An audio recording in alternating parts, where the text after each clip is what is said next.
você que me assiste, tudo bem?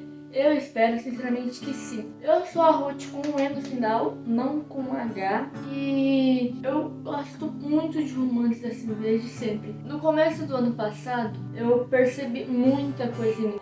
Eu percebi que eu gostava, outras coisas eu percebi que eu não gostava. E uma dessas coisas que eu reparei, que assim, eu finalmente entendi, é que eu gostava muito de romance, de tudo que envolve romance, filme, livro, série, música, tudo que tiver romance, eu gosto bastante.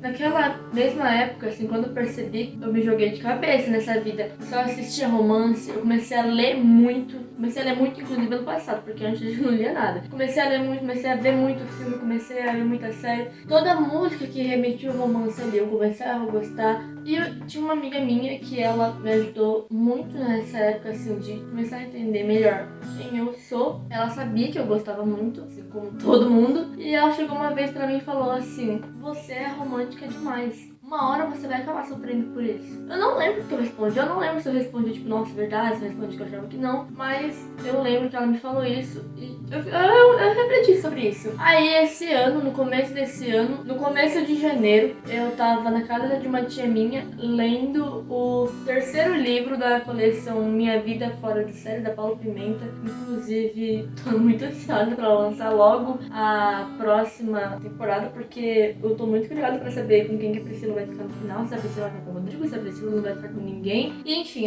eu tava lendo esse livro e um tio meu perguntou pra mim sobre o que era a história, e como eu não sei resumir, eu comecei a contar cada detalhe. E eu percebi que ele se interessou também, aí a gente foi conversando sobre o livro, e quando eu parei de contar, quando chegou na parte onde eu tava, quando acabou até onde eu sabia, ele falou pra mim: eu acho legal você tá lendo romances assim, porque você, de certa forma, tá meio que treinando, né? Quando chegar a sua vez de viver você vai saber como que é, porque você vai estar treinada. Assim, não foi com essas palavras que ele me falou, mas foi alguma coisa nesse sentido. Eu não vou lembrar as palavras que ele me falou, mas foi nesse sentido. E eu tava refletindo agora sobre essas duas situações e eu parei pra pensar e não faz sentido nenhum eu sofrer, assim, por ser romântica demais no futuro, porque pensa comigo, quem assiste muito romance tem, assim, acaba tendo como parâmetro uma pessoa perfeita, assim, sabe, pra ela. Porque qualquer clichê, assim, aquilo que você for ver, na maioria das vezes, o protagonista, ele começa como uma pessoa super chata, mas aí depois você vai percebendo como que ele é, e no final, aquela chatice toda meio que desaparece, e ele vira uma pessoa perfeita. E assim, o romance do casal parece um relacionamento perfeito.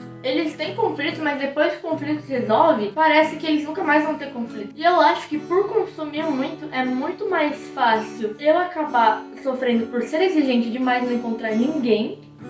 Gente, voltei. Eu fui ver depois na gravação, na hora de editar. E o vídeo simplesmente não gravou todo, então vou ter que continuar desde onde eu parei. Como eu tava falando, eu acho que faz muito mais sentido uma pessoa, pelo nível assim que ela tá acostumada a ver na televisão, nos livros, enfim, acabar sofrendo por ser exigente demais. Porque assim, ela vai querer, né, alguém no nível do galã fictício que ela tem ali. Ela vai querer alguém no nível, não vai querer uma pessoa normal, sabe? Do que uma pessoa simplesmente acabar aceitando qualquer um só porque quer viver um romance. E sinceramente, isso é o que faz sentido na minha cabeça. Mas parando pra refletir e olhando ao meu redor, eu vejo que acontece dos dois. Mas é mais do carente do que do exigente. Por quê? Porque a pessoa vê tanto aquilo na televisão, vê tanto aquele padrão, que quer saber como que é também ter aquilo. E acaba que aceita o primeiro que aparece na frente só pra conseguir ter um gostinho daquilo, sabe? E eu sou uma pessoa que, sinceramente, eu acho que sou um exemplo dos dois tipos. Da mesma forma que, às vezes, bate aquela carência, né? Porque, assim, eu vejo um romance atrás do outro. Bem difícil não ficar tipo, nossa, eu também queria alguma coisa assim. Mas ao mesmo tempo que eu quero muito, eu quero um tipo exato de gente, sabe? É até engraçado que eu tava falando pra minha mãe que eu tenho uma lista, assim, que eu queria muito que ele respondesse toda a lista. Tem algumas coisas que eu sei que são bem opcionais, mas tem coisas que pra mim são essenciais. Eu tava conversando com minha mãe sobre isso e ela falou que essa lista talvez eu esteja sendo exigente demais. Que não é possível, mas é difícil encontrar alguém com dona dessas características. E que a pessoa, ela pode não ter essa qualidade, mas a falta dessa qualidade que eu quero não é necessariamente um defeito, sabe? Isso é interessante pensar, porque nós nos relacionamos, sendo um relacionamento amoroso ou não, com outros seres humanos. Todo mundo erra. Se você quiser alguém perfeito para passar com você, você está sendo muito hipócrita, porque você não é perfeito, você tem um monte de defeitos. Você com certeza tem qualidades, mas defeitos também. E é isso, gente. Esse foi o vídeo. Espero que vocês tenham gostado. Não esquece de deixar o like, se inscrever no canal, comentar aí o que você acha sobre isso. E é isso. Até o próximo vídeo.